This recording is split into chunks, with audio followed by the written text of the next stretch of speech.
Herzlich willkommen hier zurück auf dem Gear-Reference-Kanal.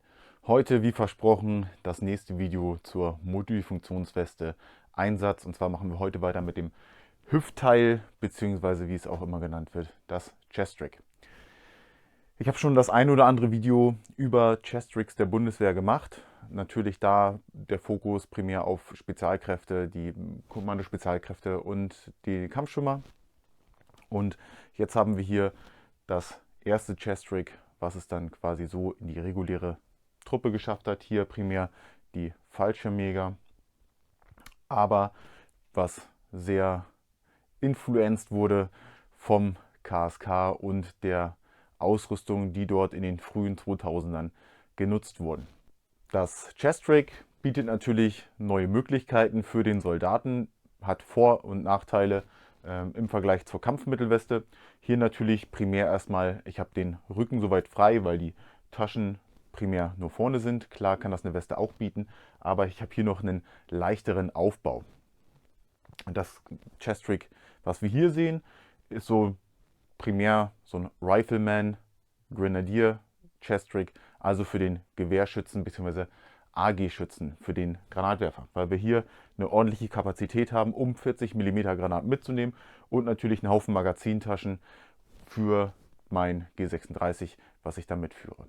Wie gesagt, 2009 kam das Chest-Rig in die Truppe, Fallschirmjäger und auch gesehen bei Scharfschützen vom Objektschutzregiment. Primär, ob es jetzt noch danach anderswo weiter eingesetzt wurde, dazu habe ich leider keine Verweise gefunden. Die Bilder, die ich habe, kann ich euch aber einblenden. 2009, als dieses Chest-Rig dann in der Truppe ankam, also bei den Fallschirmjägern, haben die Spezialkräfte, gerade das Kommando-Spezialkräfte, schon Tragesätze, Chest-Rigs, die vorne zu öffnen waren oder geschlossen waren, von Tactical Tailor und Lindnerhof Taktik genutzt. Die hatten dementsprechend keinen Bedarf mehr, dieses System noch zu übernehmen. Im Vergleich zu den Rigs, die dann im Kommando Spezialkräfte genutzt wurden und im Vergleich zur Weste, ist das Chest Rig hier nicht modular. Wir haben einen festen Taschenaufbau und nicht die Möglichkeit, noch irgendwo was extra anzuschließen oder anzubringen. Dann zeige ich euch jetzt einmal, wie das Ganze aussieht, wenn man das Chest Rig mit der Kampfmittelweste verbindet. Habe ich beim letzten Mal schon angeteasert. Und zwar habe ich früher mal den Begriff des Munitionsträgers in diesem Zusammenhang gelesen. Steht in den Dokumenten, die ich jetzt vorliegen habe, nicht mehr so drin. Das ist gar nicht großartig mit einem Wort beschrieben. Man sieht es da einfach nur, dass es gemacht wurde.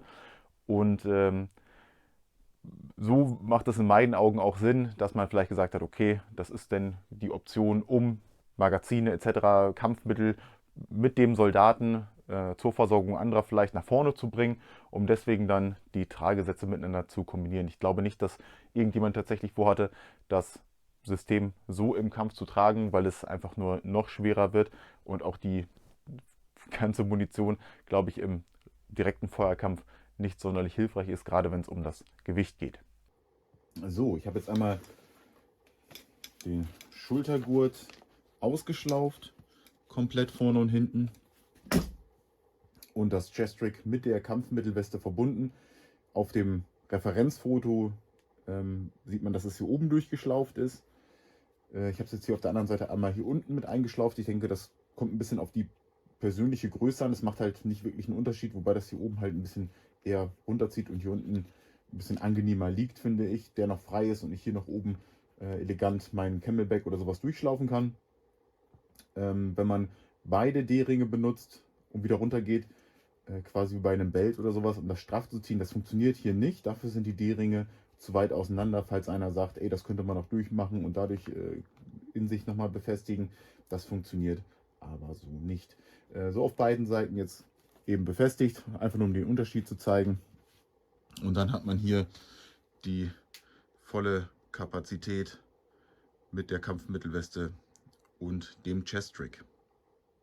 Hier habe ich jetzt nochmal die Rückseite für euch. Hier die Kampfmittelweste, die hat hier die verschiedenen Öffnungen. Habe ich hier einmal durchgeschlauft und hier einmal oben drüber gelegt. Auf den Bildern ist es einfach nur oben drüber gelegt. Ich wollte einfach mal gucken, wie das vielleicht gut hinkommen könnte. Ja, und so wird das Chest Rig dann einfach hier hinten nur überm Rücken getragen. Hier die Plastikschnellverschlüsse. Und so ist das Ganze dann in Kombination getragen. Dann schauen wir uns das Chest-Rig einmal im Detail an. Hier nochmal ein bisschen Platz machen. Also das Chest-Rig war wie gesagt ein bisschen beliebter, weil die G36-Taschen einfach ein bisschen größer waren und die da besser auf jeden Fall reingepasst haben als bei der Kampfmittelweste. Die sieht man auch deutlich häufiger auf Referenzfotos. Habe ich dann auch nochmal ein paar Fotos, wo man die bei Scharfschützen vom Objektschutzregiment sieht. Aber ansonsten habe ich die primär überall nur bei den Fallschirmjägern gesehen.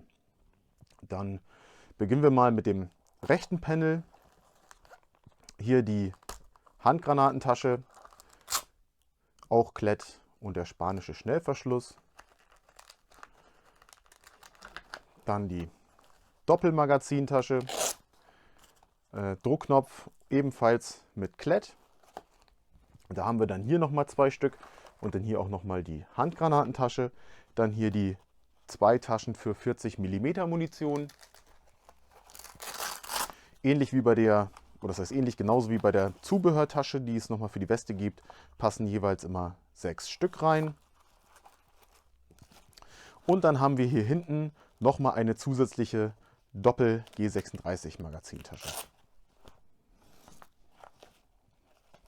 Ist dann natürlich für den Rechtsschützen alles gut, mit der linken Hand greifbar zum Nachladen und auch hier hinten dann nochmal, um nochmal was nach vorne zu bringen, wenn da irgendwelche Taschen leer sind.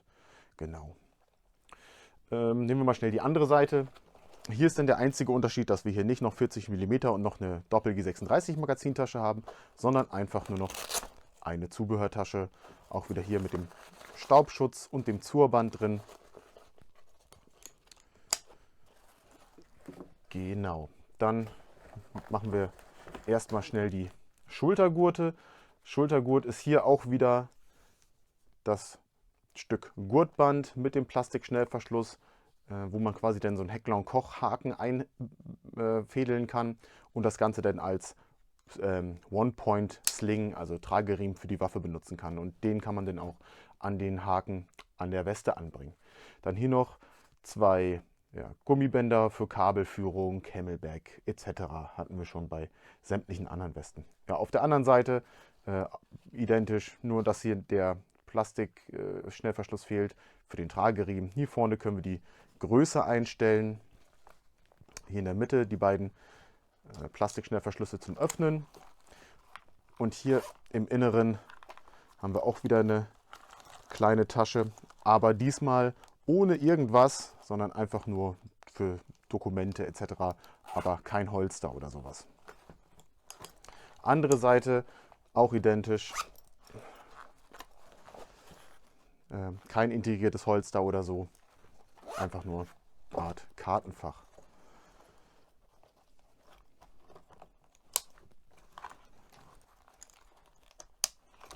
So, dann gucken wir uns mal den Rücken an. Hier noch der Berge-Tragegriff, auch wie bei der Weste. Hier hinten wird dann auch nochmal die Größe dementsprechend eingestellt und normalerweise sind die beiden hier natürlich geschlossen. Die habe ich jetzt aufgemacht, damit man es besser auslegen kann. Aber die Rückengurte, damit das Chest-Rig dann auch gut sitzt. Das war soweit zum Chest-Rig im Detail. Dann bedanke ich mich wieder mal fürs Zusehen. Im nächsten Video machen wir dann weiter mit der Entwicklung und den Einflüssen und dann sehen wir uns beim nächsten Mal. Bis bald. Ciao.